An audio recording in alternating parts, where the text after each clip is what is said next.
क्या वाकई में चिराग पासवान नरेंद्र मोदी के हनुमान हैं?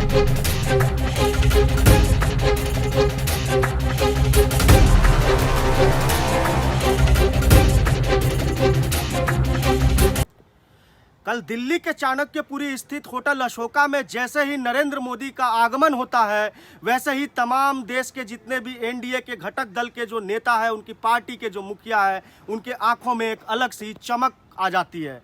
दरअसल आज से 2 दिन पहले बेंगलोर में महागठबंधन की बैठक हुई थी, जिसमें कई दलों ने हिस्सा लिया था। उसी के जवाब में एनडीए जो भारतीय जनता पार्टी है, उनके तमाम घटक दलों ने कल होटल अशोका में मीटिंग में हिस्सा लिया।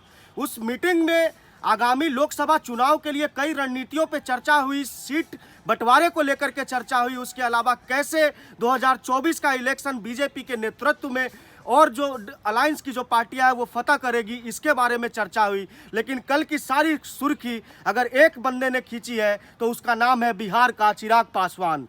जैसे ही चिराग पासवान होटल अशोका के सभागार में पहुंचते हैं, वैसे ही चिराग पासवान को देखते ही गले लगा लेते हैं और इस गले लगाने से तमाम सोशल मीडिया प्लेटफॉर्म पर, तमाम यूट्यूब चैनल्स पर, तमाम भारत की मेन स्ट्रीम मीडिया पर एक ही खबर चलती है कि क्या वाकई में चिराग पासवान नरेंद्र मोदी के हनुमान हैं?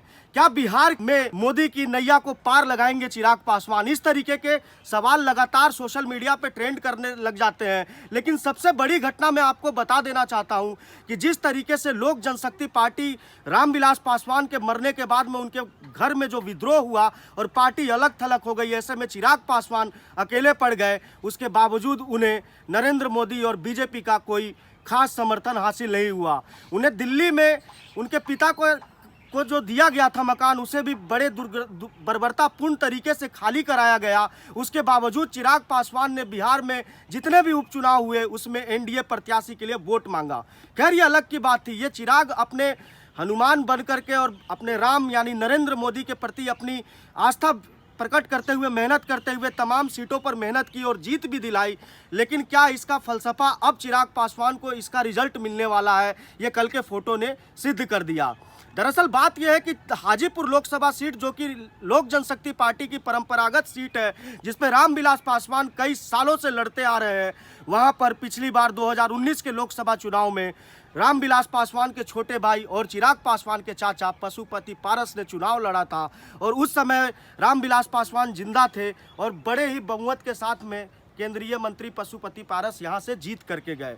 रामविलास पासवान जी के मरने के बाद में पार्टी अलग थलग होती है और हाजीपुर लोकसभा सीट पर चिराग पासवान कस के मेहनत करते हैं और अपनी दावेदारी पेश करते हैं। दोनों परिवार में न बातचीत होती थी, न चाचा में बात होती थी, न भतीजा मानने को तैयार था। ऐसे परिस्थितियों में एनडीए के लिए ये बहुत बड़ा मुसीबत था कि दोनों ही चाचा भतीजा को एक प्लेटफॉर्म पे कैसे लाया जाए। लेकिन कल जब चिराग पासवान होटल अशोका के अंदर जब नरेंद्र मोदी से मिलने के बाद में उनका आशीर्वाद प्राप्त करके जब अपने चेहरे पर मुस्कान लिए हुए, हौसले बुलंद करते हुए जैसे ही अपनी बाईं तरफ मुड़ते हैं, तो सामने उनकी नज़र उनके चाचा पशुपति कुमार पारस पे पड़ती है। मौके की नज़ाकत को देखते हुए पशुपति कुमार पारस अपने दोनों हाथ बढ़ा करके अपने बेटे यानी अपने भतीजे चिराग पासवान को अपने गले में समा लेते हैं और चिराग पासवान ही बड़े आदर के साथ अपने चाचा के सीने से लिपट करके तमाम पिछली गर्माहट और तमाम जितनी भी जो बातें थी उसे भुला करके अपने चाचा की गोद में चले जाते हैं। ऐसी परिस्थितियों में चिराग पासवान ने 5 तारीख को ही यह स्टेटमेंट दिया था रामविलास पासवान के जयंती के अवसर पर कि वह हाजीपुर में अपने पिता की विरासत को आगे बढ़ाएंगे और पशुपति कुमार पारस जी ने यह कहा था कि वह हाजीपुर सीट नहीं छोड़ेंगे, क्योंकि उनके भैया ने यानी रामविलास पासवान ने उन्हें जाते जाते अपनी विरासत सौंपी थी। ऐसी परिस्थितियों में हाजीपुर लोकसभा सीट के लिए यह दाव पेच फंसा हुआ था। लेकिन कल की तस्वीरों ने बिल्कुल साफ कर दिया कि नरेंद्र मोदी के हनुमान वाकई में अगर कोई है तो वो है चिराग पासवान। कई मौकों पर नरेंद्र मोदी को यह देखा गया है कि चिराग पासवान के जो प्रदर्शन है, चिराग पासवान का जो गेटअप है, ड्रेसअप है, बोलने का तरीका है, उसके बारे में कई बार नरेंद्र मोदी बधाई दे चुके हैं और उनके हौसले को बढ़ाते हुए नजर आए हैं। और कल जिस तरीके से नरेंद्र मोदी ने उन्हें गले से लगाया, उस तरीके से ये चीज़ें स्पष्ट हो गई कि चिराग पासवान ही नरेंद्र मोदी के हनुमान हैं।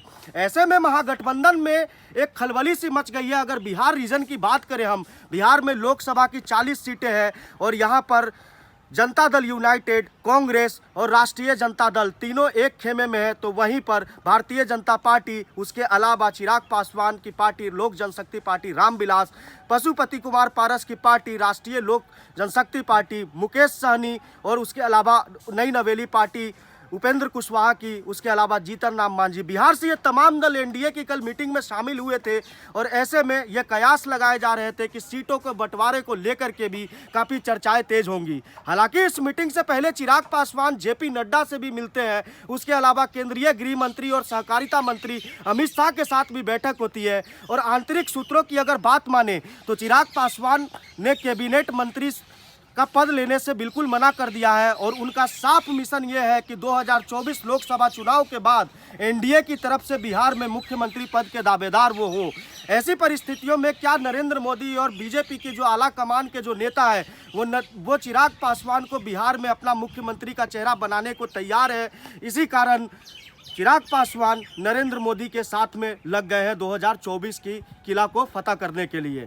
अभी आने वाले समय में कई सारी राजनीतिक समीकरण बदलेंगे, लेकिन चिराग पासवान की मेहनत का नतीजा, मेहनत का रिजल्ट अभी जो उन्होंने सड़क से लेकर के सदन तक जो आंदोलन की और जो मेहनत की बिहार की जनता के लिए, उसका रिजल्ट अब देखने को धीरे धीरे जो तस्वीरें हैं वो साफ हो रही है। और नरेंद्र मोदी ने गले लगा करके यह साफ तौर पे इशारा कर दिया है कि बिहार में अगर भारतीय जनता पार्टी का कोई सच्चा सिपाही है, भारतीय जनता पार्टी का सच्चा कोई समर्थक है और भारतीय जनता पार्टी को आगे ले जाने वाला अगर बिहार में कोई है तो वो चिराग पासवान है। ऐसे में चिराग पासवान को बढ़ते कद को लेकर के महागठबंधन में भी बिहार में खलबली मची हुई है। तेजस्वी यादव, लालू यादव से लेकर के नीतीश कुमार तक तमाम चिराग के बढ़ते कद को लेकर के काफ़ी परेशान दिख रहे हैं। लेकिन इन सब चीज़ों पर आप लोगों की क्या प्रतिक्रिया है ये हमें कमेंट बॉक्स में करके ज़रूर बताएं, कमेंट करके।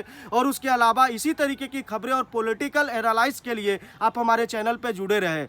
चिराग पासवान का फ्यूचर ही बिहार में बीजेपी का फ्यूचर है और बीजेपी का ही फ्यूचर चिराग पासवान का फ्यूचर है बिहार में। यह आने वाला समय तय करेगा। लेकिन कल की फोटो में सब कुछ स्पष्ट हो गया। क्या चाचा चिराग पासवान को माफ कर चुके हैं और भतीजे चिराग पासवान ने भी अपने चाचा पशुपति कुमार पारस को सब कुछ भुला करके गले लगा लिया है? तो ऐसे में महागठबंधन के लिए कितनी राह मुश्किलें होने वाली है बिहार में, ये आने वाले समय में पता लगेगा। बहुत बहुत धन्यवाद।